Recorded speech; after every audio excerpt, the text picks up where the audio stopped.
نحمده ونصلي ونسلم على رسوله الكريم أما بعد أعوذ بالله من الشيطان الرجيم بسم الله الرحمن الرحيم والذين يبيتون لربهم سجدا وقياما صدق الله العظيم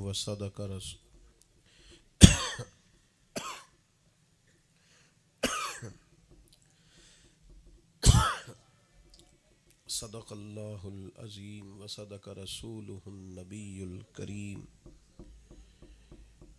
إن الله وملائكته يصلون على النبي يا أيها الذين آمنوا صلوا عليه وسلموا تسليما الصلاة والسلام عليك يا رسول الله وعلى آلك واصحابك يا حبيب الله. سارے حضرات درود شریف پڑھیے. الصلاة والسلام علیک یا نبی اللہ وعلى آلك واصحابك یا حبیب اللہ. حمد و صلاۃ کے بعد انتہائی عزت و تکریم کے لائق دوستو، بزرگوں اور بھائیوں، آج کی یہ نشست اللہ کے فضل اور توفیق سے یہاں انعقاد پذیر ہے.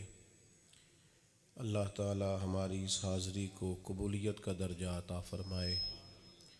قرآن مجید فرقان حمید کی ایک آیہ کریمہ الذین یبیتون لربہم سجدا وقیاما. آپ لوگ بیٹھ جائیں بیٹا. بھائی باقی دوستوں کے پاس بھی موبائل ہے، اگر وہ بھی لے کے کھڑے ہو جائیں گے تو سب کو دشواری ہوگی. آپ نیچے کریں موبائل کو. اللہ آپ کو سلامت رکھے. اب یہ جو دو چار دوست آگے موبائل لے کے کھڑے ہو جاتے ہیں، یہ باقی سب کو پریشان کرتے ہیں. اللہ آپ سب کو جزائے خیر دے. مجھے آپ بتاتے کہ آپ کو صرف ویڈیو چاہیے تو صرف ویڈیو بھیج دیتے، خود نہ آتے. اللہ آپ کو سلامت رکھے. وہ جو دوست پیچھے بیٹھے ہیں دیکھیں کتنے مطمئن بیٹھے ہیں بیچارے، ان کو کوئی پریشانی نہیں موبائل کی. لیکن چند دوست جو آگے تشریف لے آتے ہیں وہ بڑے پریشان ہو جاتے ہیں تصویر اور ویڈیو کو لے کر. اللہ آپ کو جزائے خیر دے. یہ ضرورت کے لیے صرف اس کام کو کرنا چاہیے، سر پہ نہیں سوار کرنا چاہیے. میں نے چند ایک گزارشات آپ کی خدمت میں عرض کرنی ہے. میری طبیعت اور لہجہ اس پر کچھ اثر ہے، وہ آپ ملاحظہ کر رہے ہیں. وعدہ کر لیا تھا، اس لیے میں حاضر ہو گیا تاکہ دوستوں کو پریشانی نہ ہو. عزیز دوستو، اللہ تبارک و تعالی اپنے بندے کو کس طرح کا پسند فرماتا ہے، اور نبی پاک علیہ السلام کی سیرت مبارکہ سے ہمیں کس طرح کے اسباق ملتے ہیں، اور پھر اسی طرز کو امت کے اولیاء نے کس طرح کر کے اپنایا. قرآن مجید نے مختلف مقامات پر اس کا ذکر فرمایا ہے. جہاں سے میں نے قرآن مجید کو تلاوت کیا ہے اسی مقام سے چند ایک گزارشات آپ کی خدمت میں عرض کرنی ہے. اللہ تعالیٰ اس کی توفیق عطا فرمائے. ارشاد فرمایا کہ وَعِبَادُ الرَّحْمَنِ الَّذِينَ يَمْشُونَ عَلَى الْأَرْضِ هَوْنًا وَإِذَا خَاطَبَهُمُ الْجَاهِلُونَ قَالُوا سَلَامًا. یہ رحمان کے بندوں کی وہ ولی شان ہے جو رحمان کی پسند ہے. یہ اللہ کے بندوں کا وہ والا دن ہے جو حضور کی سیرت مبارکہ کا سبق ہے. یہ وہ والا مقام ہے جو اللہ تبارک و تعالیٰ کے تمام نیک بندوں کا طرز زندگی رہا. وہ کیا کہ رحمان کے بندے زمین پر آہستگی سے چلتے،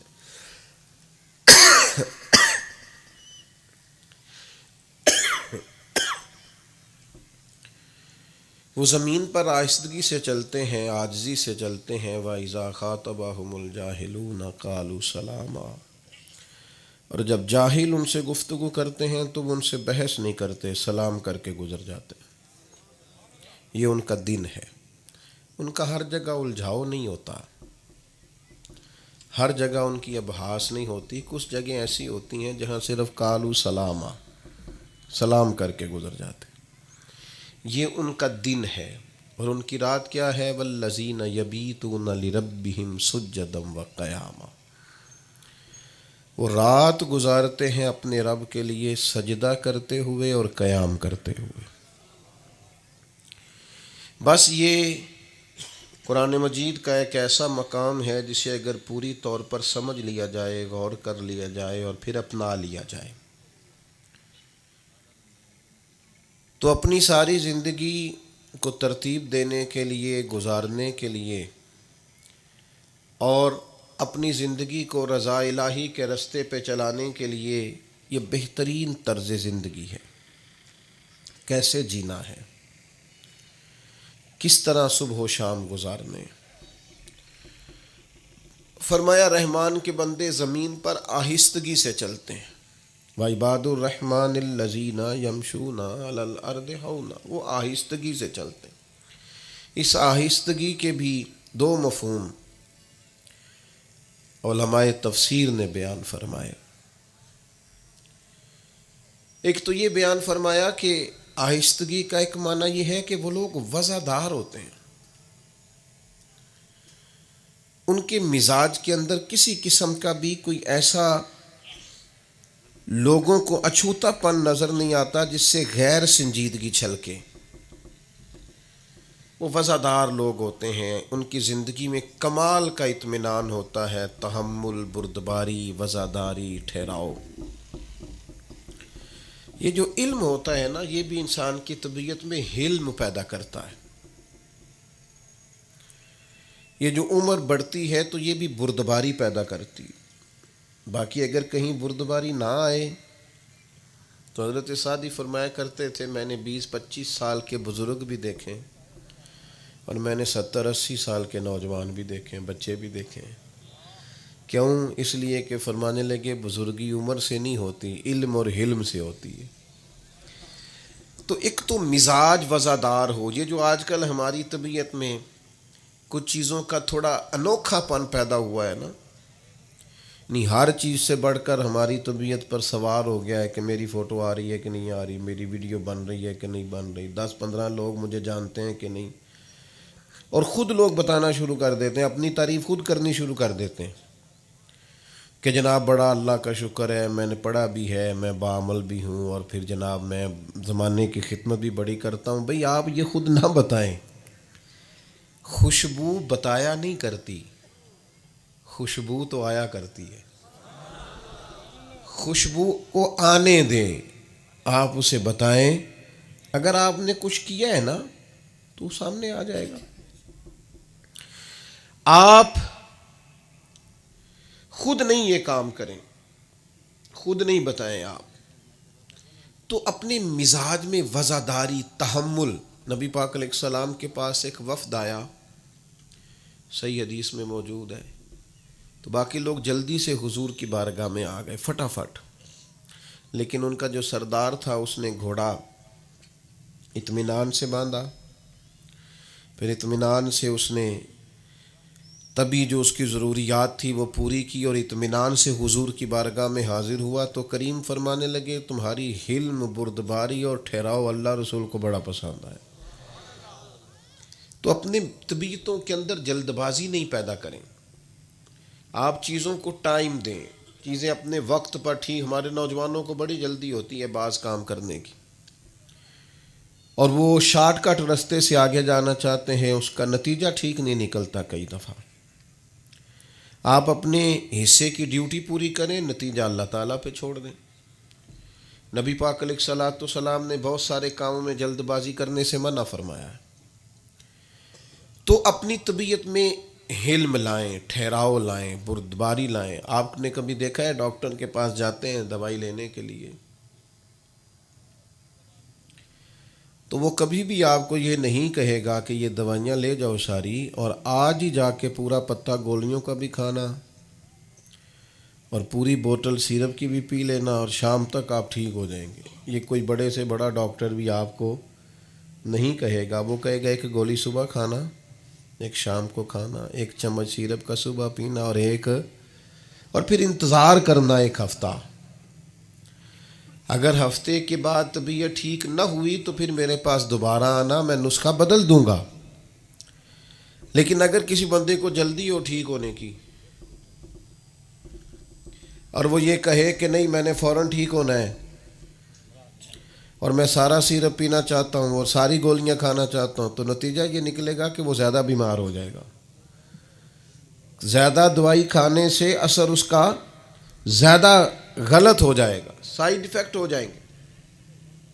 تو طبیعت میں بردباری لائیں، حلیمی لائیں. اللہ تعالیٰ نے جتنے بھی انبیاء کرام علیہم السلام دنیا کے اندر بھیجے ہیں نا، وہ سارے کامیاب ہو کے گئے دنیا سے. لیکن کسی نبی کا کلمہ 4 لوگوں نے پڑھا ہے، کسی کا 6 لوگوں نے پڑھا ہے، کسی کا 10 لوگوں نے پڑھا ہے. آپ کی توجہ ہے میری بات پر؟ سمجھ آ رہی ہے آپ حضرات کو؟ پھر سنیں میں نے کیا کہا ہے. انبیاء کرام علیہم السلام سارے کامیاب گئے دنیا سے، لیکن کسی پیغمبر کا کلمہ 10 لوگ پڑھ رہے ہیں، کسی کا 20 پڑھ رہے ہیں، کسی کا چند 100 پڑھ رہے ہیں. اور ان کی مدت تبلیغ کی کتنی ہے؟ 950 سال تک. اور بندے چند 100 مسلمان ہوتے ہیں. میں کہہ چکا ہوں نبی کامیاب گئے. کس طرح؟ اس لیے کہ اللہ تعالیٰ نے جو ان کے ذمے ڈیوٹی لگائی تھی وہ ڈیوٹی انہوں نے پوری کی ہے. ہم پریشان اس وقت ہوتے ہیں، ذہنی طور پر ڈسٹرب اس وقت ہوتے ہیں، انزائٹی، ڈپریشن اور دباؤ کے نیچے اس وقت آتے ہیں جب نتیجہ اپنی مرضی کا مانگتے ہیں. عقیدہ توحید کا لازمی نتیجہ یہ ہے کہ محنت ساری کریں، رزلٹ اپنے رب پہ چھوڑ دیں، اللہ پہ چھوڑ دیں. اگر آپ اپنی مرضی کے نتائج چاہیں گے تو اس سے پریشانی ہو جائے گی. تو میرے بھائی، ایک تو طبیعت میں آہستگی پیدا کریں، اور دوسرا یہ کہ دوسرا معنی اسی مقام پر ہمارے علماء نے یہ بیان فرمایا ہے کہ اللہ کے بندے زمین پر عاجزی سے چلتے ہیں. مفت کا پروٹوکول ہمیشہ بندے کو تنگ کرتا ہے، اور پروٹوکول اس بندے کو تنگ نہیں کرتا جو دے رہا ہوتا ہے. پروٹوکول اس کو تنگ کرتا ہے جو پروٹوکول لے رہا ہوتا ہے. مسئلہ بن جاتا ہے نا بہت ساری جگہوں پہ پروٹوکول لینے کا، تو بندہ بڑا پریشان ہوتا ہے جو پروٹوکول لیتا ہے. اس لیے کہ وہ بیچارہ عجیب آزمائش کا شکار ہے. بالکل اللہ تعالیٰ نے اسے ہاتھ پیر سلامت دیے ہیں، لیکن انتظار کر رہا ہے کہ پانی کوئی لا کے پلائے گا. وہ منتظر بیٹھا ہے کہ جناب کوئی مجھے پکڑائے گا تو میں چلوں گا. بھئی آپ تو کسی الجھن کا شکار ہو گئے. آپ اپنی مزاج میں عاجزی پیدا کریں. آپ کا لب و لہجہ اس کے اندر عجز ہو. دیکھیے اللہ تعالیٰ نے رسول پاک علیہ السلام کو اتنی عظمتوں سے نوازا ہے کہ بعد از خدا بزرگ توئی قصہ مختصر. لیکن حضور صحابہ کے ساتھ بیٹھتے تھے زمین پر، جو سب کے لیے پکتا وہ کھاتے. اور سیدہ عائشہ صدیقہ رضی اللہ تعالیٰ عنہ فرماتی ہیں حضور جب تک گھر میں رہتے گھر کا کوئی نہ کوئی کام ہی کرتے رہتے. کر لیں کوئی کام، پیر صاحب بھی گھر میں، کوئی فرق نہیں پڑتا، سنت ہے سرکار کی. علامہ صاحب بھی اگر اپنے گھر میں کوئی کام چھوٹا موٹا کر لیں گے تو فرق ہے. وہ جنہوں نے مفت میں اپنے آپ کو سمجھ لیا نا میں بڑی چیز ہوں، تو وہ کوئی اپنی ڈیوٹی کرے. چودھری صاحب، سیٹھ صاحب، نواب صاحب، فلاں صاحب، وہ سارے عام انسان ہیں. وہ ڈیوٹی کریں اپنی تو اس میں بہتری ہو جائے گی. تو میرے عزیز، عاجزی حسن ہے زندگی کا. نبی پاک علیہ السلام کو اللہ تعالیٰ نے بڑا روب دیا. تو ایک شخص حضور کی ملاقات کے لیے حاضر بارگاہ ہوئے، بخاری میں موجود ہے.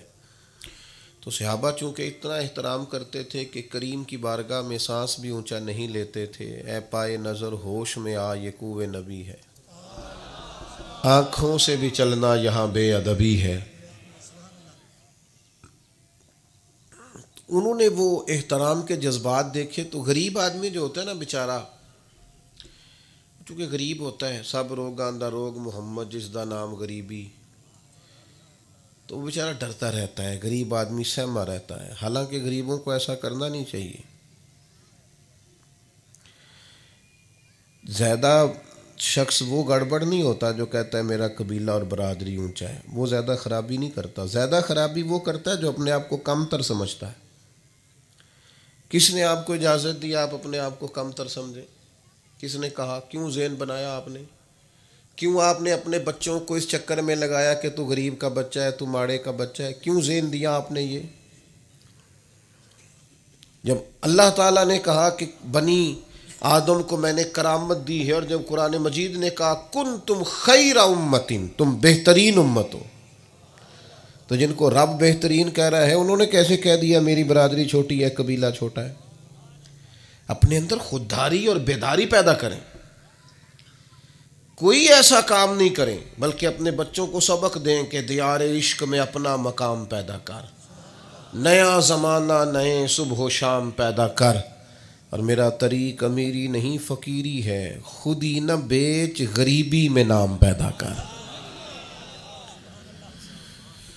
تو عجز، عاجزی، ٹھہراؤ اپنی زندگی کے اندر یہ پیدا کریں، اللہ کے بندوں کے ساتھ ربط رکھیں، زمین پہ رہیں گے تو ربط رہے گا، لیکن چونکہ ہم خود بخود کچھ ایسا بنا لیتے ہیں اپنے لیے کہ بہت سارے، وہ ہمارے شیخ الحدیث علامہ عبد المصطفیٰ صاحب حضری رحمۃ اللہ علیہ صدر الشریعہ صاحب بہار شریعت کے بیٹے تھے، ہزاروں علماء کے استاد تھے، فرمایا کرتے تھے میرے ساتھ ہزاروں لوگ وابستہ ہیں لیکن شکر ہے اللہ کا میں اپنے جوتے خود اٹھا لیتا ہوں، میں اس پریشانی کا شکار کوئی نہیں کہ جوتا کوئی اور اٹھا کے رکھے گا، چلے کو رکھے تو سعادت مندی ہے، لیکن کہتے تھے میری طبیعت میں یہ احساس نہیں کہ کوئی ہی لائے، میں اپنے کام خود کرنے کی صحیح کرتا ہوں۔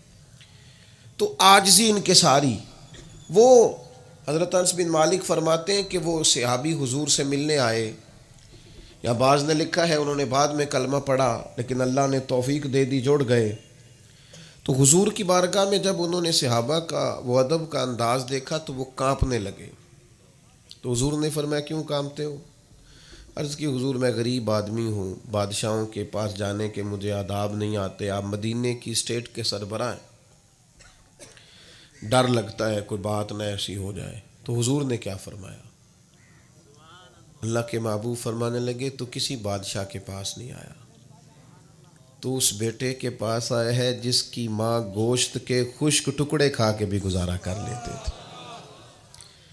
یہ اسباق حضور نے اپنی امت کو دیے، تو ایک تو وزاداری، عاجزی، اور تیسرا یہ کہ وَإِذَا خَاطَبَهُمُ الْجَاهِلُونَ قَالُوا سَلَامًا، جب جاہلوں سے گفتگو ہو تو ان سے الجھا نہیں کرتے۔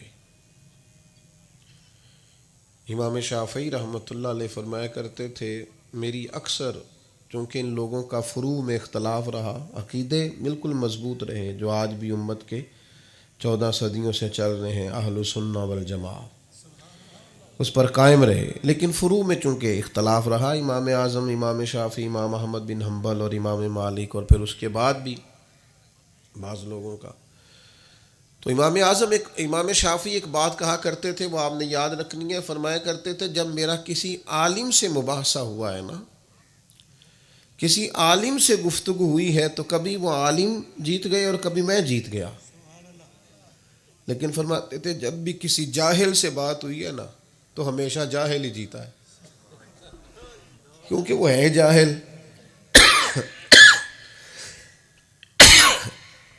آپ جاہلوں سے بحث کریں گے، ہمارا کچھ مزاج بن گیا ہے کچھ عرصے سے بحث کرنے کا، شوق بڑا ہے، اور اسی بحث نے قوم کو تقسیم بھی کیا ہے۔ علماء کریں گے حقاق حق کے لیے کبھی ضرورت پڑے گی، لیکن عام آدمی کو بحث سے بچنا چاہیے۔ ہمارے ہاں کیا ہوتا ہے، رات کو ٹی وی پر 4 مختلف جماعتوں کے لوگ بٹھائے جاتے ہیں، ٹاک شو ہوتا ہے، اور وہ چاروں اپنی اپنی رائے دیتے ہیں، اور ہوتے ویسے بڑے دلیر لوگ ہیں وہ، میں نے کم اتنے دلیر لوگ دیکھے ہیں جو پچھلے 5 سال کسی اور کی تعریف کر رہے ہوتے ہیں اور فوراً اگلے 5 سال اسی پہ تنقید بھی کر رہے ہوتے ہیں۔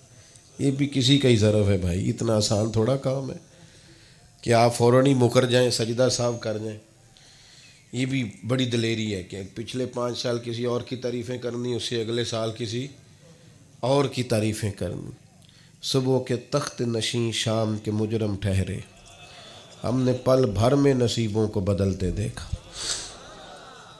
تو آمدام برسر مطلب جو حالات سے وہ کیا کرتے ہیں، وہ 4 آدمی بیٹھتے ہیں، ٹاک شو ہوتا ہے، اس کا نتیجہ پھر کیا نکلتا ہے آخر میں وہ کہتے ہیں جی نتیجہ آپ خود نکال لیجئے۔ نتیجہ یہ نکلتا ہے کہ سارے بندے ہی کہنے نے پتہ نہیں کون ٹھیک ہے، قوم کو تقسیم کرنا ہے، الجھاؤ پیدا کرنا ہے، ذہنی انتشار کا سبب بننا، یہ کام نہیں کریں آپ بحث سے جتنا بچ سکتے ہیں بچیں، اس لیے کہ نبی پاک علیہ السلام نے فرمایا خوبصورت مسلمان وہ ہے، یہ ذرا دیکھیں کریم کے الفاظ میں کتنا حسن ہے۔ میرے پیارے نبی کریم علیہ السلام فرمانے لگے خوبصورت مسلمان وہ ہے جو بے مقصد باتوں کو چھوڑ دے، لا یعنی باتوں کو چھوڑ دے، ہر بات میں آپ۔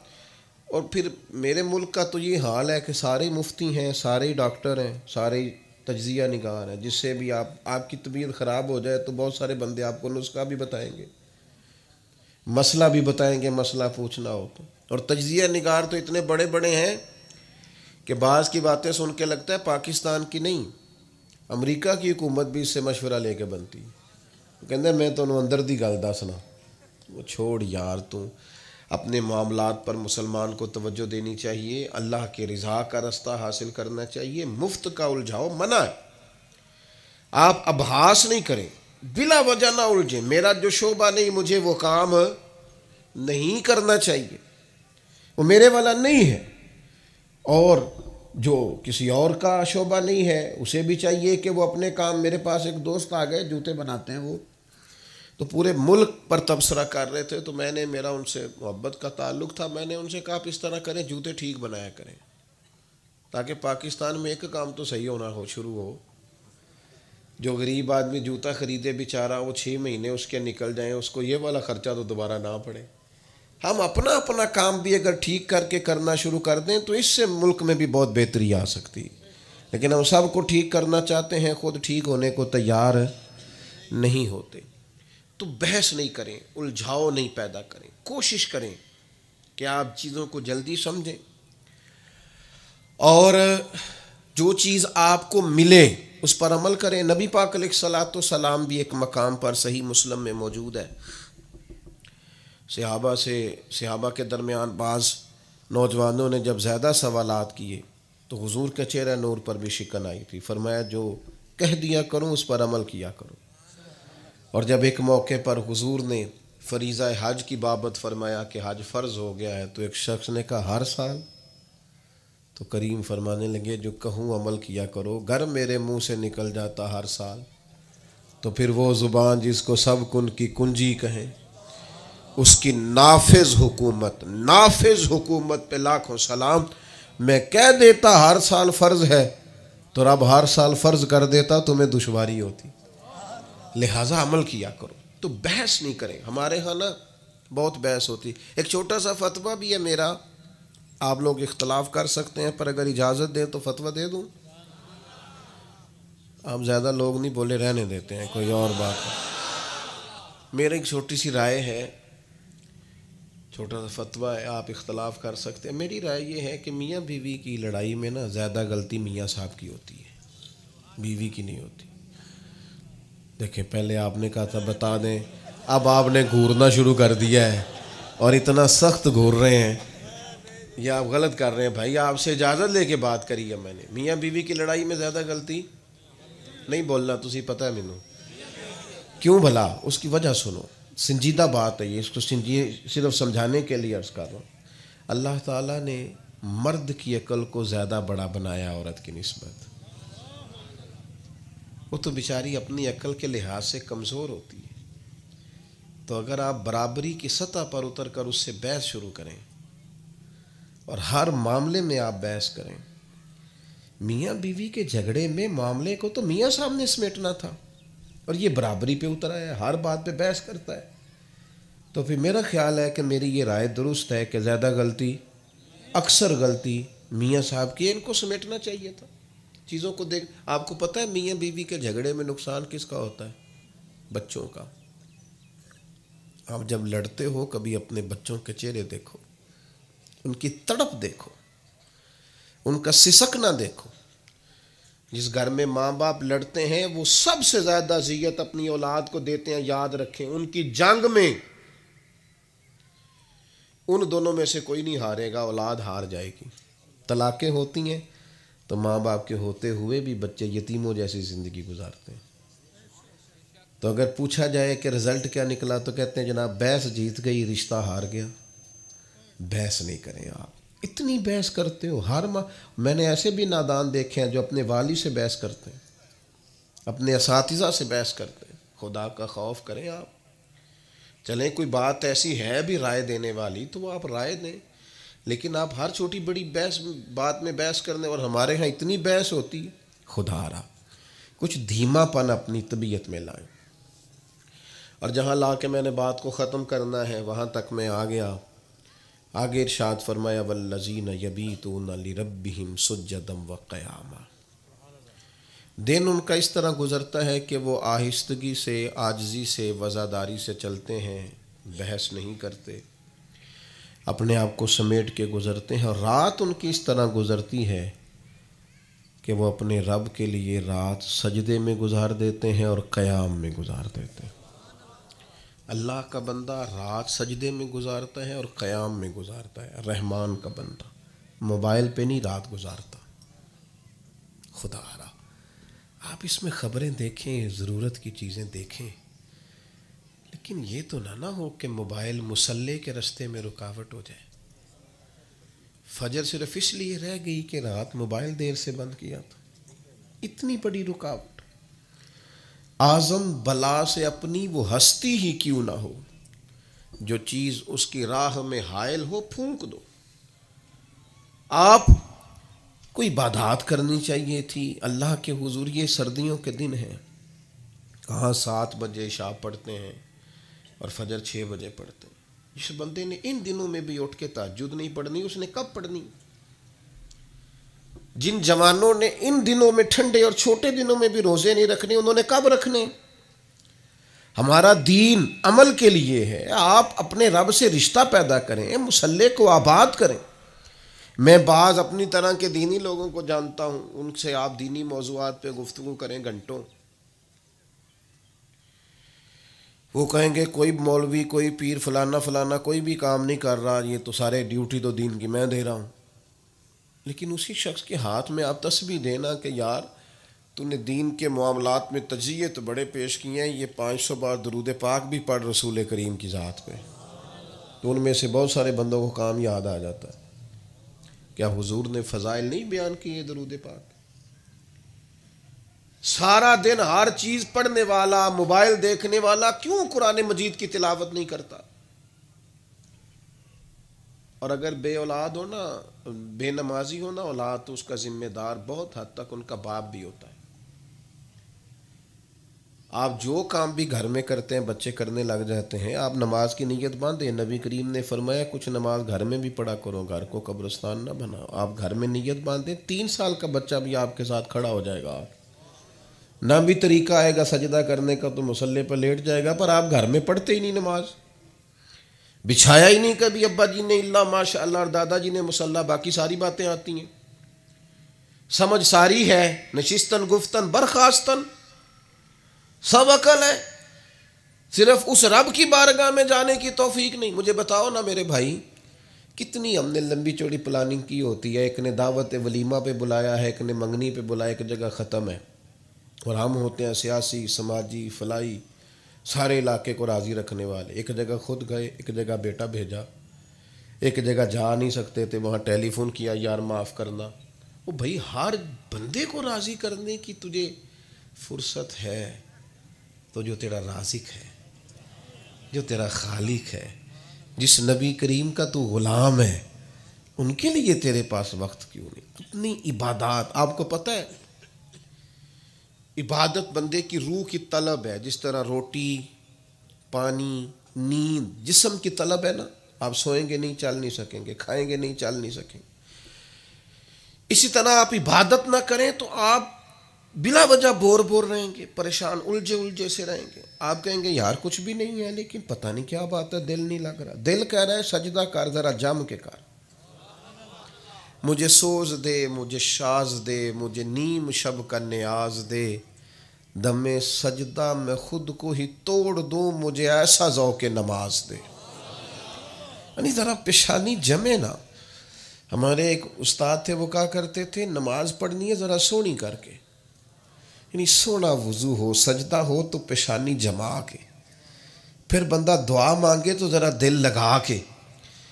دیکھیں نا، کچھ غم بندے کے بڑے ذاتی قسم کے ہوتے ہیں، نجی قسم کے، بندہ کسی قریبی دوست کو بھی نہیں کہہ سکتا، ہوتے ہی بڑے ذاتی ہیں۔ اپنے آپ سے بھی بندہ وہ بات نہیں کر سکتا، وہ ذاتی بالکل نجی بات کی نہیں جا سکتی، بندہ ڈرتا ہے کرتے، کیا کریں، کس سے کریں؟ تو یہ دین نے دعا بتائی ہے نا، جو کسی سے نہیں کہہ سکتے رب رسول سے کہہ دو، تمہارا پردہ بھی رکھا جائے گا، مسئلہ بھی حل کیا جائے گا۔ اور حضور فرماتے ہیں رب سے جو جتنا مانگتا ہے رب اتنا ہی راضی ہوتا ہے، وہ راضی ہوتا ہے، اس کے حضور حاضری۔ آپ کو پتہ ہے کافر صرف اسباب کی بات کرتا ہے، اور مومن کہتا ہے اسباب بھی سارے جمع کرنے ہیں پر توجہ اپنے رب پہ رکھنی۔ نبی پاک علیہ السلام نے بہترین صف بندی کرائی تھی بدر کے دن، اور بڑے سلیقے سے صحابہ کو کھڑا کیا تھا، اور وہ ساری ضروریات جو جنگ کے موقع پر ہونی چاہیے وہ ساری سرکار نے عطا کی، اور پھر خطبہ بھی ارشاد فرمایا، ذہنی تیاری بھی کی۔ لیکن یہ سارے کام کر کے تیاری کرا کے حضرت صدیق اکبر فرماتے ہیں خود رسول کریم نے مصلی بچھا لیا، اور بدر کی ساری رات حضور نے دعا مانگی۔ آج بہت سارے لوگ کہتے ہیں مولانا آپ صرف دعائیں کر رہے ہیں، دعاؤں سے کیا ہوتا ہے؟ او بھائی، دعا مومن کا ہتھیار ہے، یا کافر کے پاس کوئی نہیں؟ میرے رسول کریم بیت اللہ کا غلاف تھام کے دعا مانگے نا تو اللہ تعالیٰ جناب عمر جیسا بندہ اسلام کو عطا کرتا ہے۔ دعا بڑی چیز ہے، دعا کر، تجھے کوئی دعا کرنے والا ملے، دعا کر کوئی تیرے حق میں دعا کرنے والا ہو۔ دعا تو بڑی بات ہے، کوئی بیٹھا ہوا مجھے دور دعا دیتا ہے، میں ڈوبتا ہوں پر سمندر اچھال دیتا ہے۔ دعا تو بڑی شے۔ اس لیے میرے عزیز اپنی زندگی میں سجدوں کا ذوق، عبادتوں کی کیفیت، بات ختم کرنے لگا ہوں۔ حضرت عائشہ صدیقہ رضی اللہ تعالیٰ عنہ فرماتی ہیں ساری محنت کے باوجود بڑی مصروف زندگی گزاری ہے نبی پاک علیہ السلام، سارا دن دین کی تبلیغ کے لیے محنت کے باوجود بھی حضور رات کو مصلی پہ اتنی دیر دیر تک کھڑے رہتے تھے کہ مقدس قدموں میں ورم آ جاتا تھا۔ کبھی تو بھی یار اس طرح کر کے عبادت کرنا۔ لوگ سمجھتے نہیں چیزوں کو، غور نہیں کرتے۔ ہمارا عبادت سے جڑ جانا ہمیں مضبوط کر دے گا۔ میں آپ کو ذمہ داری سے کہتا ہوں رب رسول کی بارگاہ میں آپ توجہ کرنی شروع کر دیں، آپ کو بڑے سارے لوگوں کی ضرورت ویسے ہی ختم ہو جائے گی، حاجت ہی نہیں رہے گی۔ لیکن وہ ہمارا مزاج یہ ہے کہ ساری زندگی بندے راضی کرتے گزار دی، وہ راضی ہوتے نہیں۔ آپ ایک کام کرتے ہیں وہ ڈیمانڈ بدل دیتے ہیں، آپ وہ پوری کرتے ہیں وہ کرائیٹیریا چینج کر دیتے ہیں۔ آپ اپنے رب کو راضی کریں، اگر وہ راضی ہو جائے نا تو ان الذین آمنوا وعملوا الصالحات سیجعل لهم الرحمن ودا، جو ایمان لانے کے بعد نیک عمل کرے رحمان لوگوں کے دلوں میں محبت پیدا فرما دیتا ہے۔ تو اپنے مزاج میں یہ تبدیلی لائیں۔ آخری بات، آپ میں سے بہت سارے لوگ جہاں نوجوان بیٹھے ہیں، میری آپ حضرات سے ایک بڑی دردمندانہ اپیل ہے، نبی پاک علیہ السلام کی سیرت کا مطالعہ کریں، حضور کی مقدس زندگی کو پڑھیں۔ اسلام جینے کا وہ حسین طریقہ بتاتا ہے کہ جینے کا مزہ آ جاتا ہے، لیکن اس طرح یہ جو ہماری طبیعتوں میں آج بے چینی اور اضطراب پیدا ہو گیا، اس سے نکلیں، ٹھہراؤ اور سکون پیدا کریں۔ حضور کی سیرت پاک کو پڑھو گے تو روح جوان جوان محسوس ہوگی، اور آپ کو اپنی قدر کا پتہ چلے گا کہ آپ کو اللہ تبارک و تعالیٰ نے کن صلاحیتوں سے نوازا ہے۔ آپ جب ان راہوں کے مسافر بنیں گے جو رستے رسول کریم نے ہمارے لیے واضح کیے، تو آپ کو اس میں آسانی محسوس ہوگی، تو ایک تو طبیعت میں ٹھہراؤ لائیں، بردباری لائیں، جلد بازی اور تیزی اور یہ جو موبائل کا زور اور جناب یہ فوٹو، یہ چیزیں میں دوستوں نے بڑی دیر سے فرمایا، میں کچھ بیمار رہنے لگا ہوں، زیادہ سفر کر نہیں پاتا، حاضر ہو گیا اور بہت ساری جگہوں پہ اس لیے بھی نہیں جا پاتا کہ اب ہم نہیں جاتے تو بات تو ہماری چلی جاتی ہے ویسے بھی۔ اب میں دوستوں سے یہ کہا کرتا ہوں کہ دور تو عمل کا ہے نا، عمل کرنے کا ٹائم ہے، باتیں تو بڑی ہم پہلے بھی سن چکے ہیں، لیکن اگر عمل کریں گے تو پھر تو کوئی بات سننا بھی فائدہ دے گا، ورنہ بہت سارے لوگ، اب میں ایک جگہ پہ گیا تو وہ صاحب کہنے لگے میں 21 سال سے محفل کرا رہا ہوں اور آپ 21ویں ہمارے خطیب ہیں۔ تو پہلے جو 20 لوگوں کے نام انہوں نے بتایا وہ سارے بڑے بڑے تھے، ان میں چھوٹا کمزور اور گناہ گار میں ہی تھا۔ میں نے ان سے کہا آپ نماز پڑھتے ہیں؟ کہنے لگا دعا کریں۔ تو میں نے کہا آپ نے محفل کو کیا سمجھا ہوا ہے؟ 21 سال ہو گئے، آپ ابھی تک خود نمازی نہیں بن سکے تو آپ نے اس سے بانٹنا کیا ہے؟ تو دین پہ جب بھی آپ کوئی کام کریں اس کے ریزلٹس تو آنے چاہیے نا، تو اپنے اندر ایک بہترین تبدیلی لائیں۔ آپ اتنی بڑی تعداد میں یہاں لوگ جمع ہوئے ہیں، کوشش فرمائیں کہ جب ہم یہاں سے اٹھیں تو کم از کم ہمارے اندر بردباری تو پیدا ہو، حوصلہ تو پیدا ہو، بہت زیادہ لڑنا جھگڑنا الجھنا اس سے اپنے آپ کو بچانا تو شروع ہو۔ اور یہ میری خاص اپیل ہوگی کہ زیادہ سے زیادہ 10 بجے بھی آپ سو جائیں، تہجد میں ضرور اٹھیں، کچھ 4 دن یہ لطف لیں تو صحیح سجدے کا، یہ مزہ دیکھیں تو یہ بھی لطف ہے، یہ لگ جاتا ہے۔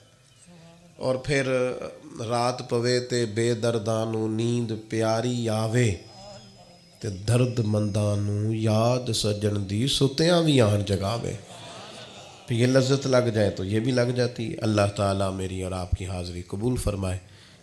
محفل آگے چلے گی جی؟ نہیں اب اور کوئی بیان ہے یا؟ اللہم صلی علی سیدنا محمد علیہ وبارک وسلم۔ اللہ تعالیٰ کافی لوگوں نے کہا ہے جی انشاءاللہ اللہ تعالیٰ ہمارے سب احباب جنہوں نے یہ بندوبست کیا ہے، بالخصوص ہمارے یہ بھائی، اللہ تعالیٰ ان کو خاص رحمتوں سے مالا مال فرما، اور جتنے لوگ تشریف لائے ہیں سب پر اپنا خاص فضل فرما، ہم سب کے گناہوں کو معاف فرما، ہماری غلطیوں سے درگزر فرما، علم نفع والا عمل اخلاص والے عطا فرما، امت کی خیر فرما، امت کی خیر فرما، امت کی خیر فرما، بالخصوص فلسطین کے مجبور، مقہور اور مظلوم مسلمانوں کی مدد فرما، مسلمانوں کو شعوری زندگی عطا فرما، سمجھنے کی توفیق عطا فرما۔ کریم مالک اپنے حبیب کا صدقہ سجدوں کا ذوق، عبادتوں کا شوق اور تلاوتوں کی لذت عطا فرما۔ اللہ کریم اپنی رحمت سے، اپنے فضل سے ہم دعا کرتے ہیں شیخ محمد اشرف صاحب، عبدالقیوم صاحب ظہور، یہ کیا ہے، اللہ تعالیٰ ان سب حضرات کی بخشش فرما۔ سجاد صاحب اللہ تعالیٰ اپنی رحمتیں سب کے شامل حال فرما، سب پر فضل و احسان فرما۔ اللہ ہمارے بیماروں کو شفا دے دے، مقروضوں کو قرضوں سے رہا کر دے، تنگ دستوں کے رزق میں وسعت کر دے، بے چینوں کو چین دے دے، بے قراروں کو قرار دے دے، جو بے آسرا ہیں ان کی مدد فرما۔ اللہ تعالیٰ دنیا دار کی محتاجی سے محفوظ فرمانا، ہمیں اپنی بارگاہ رحمت سے مالا مال رکھنا، ہماری خطائیں بخش دے، ہماری غلطیاں معاف کر دے۔ رب اغفر وارحم وانت خیر الراحمین، رب اغفر وارحم وانت خیر الراحمین، وصلی اللہ تعالی علیہ وسلم۔ السلام علیکم۔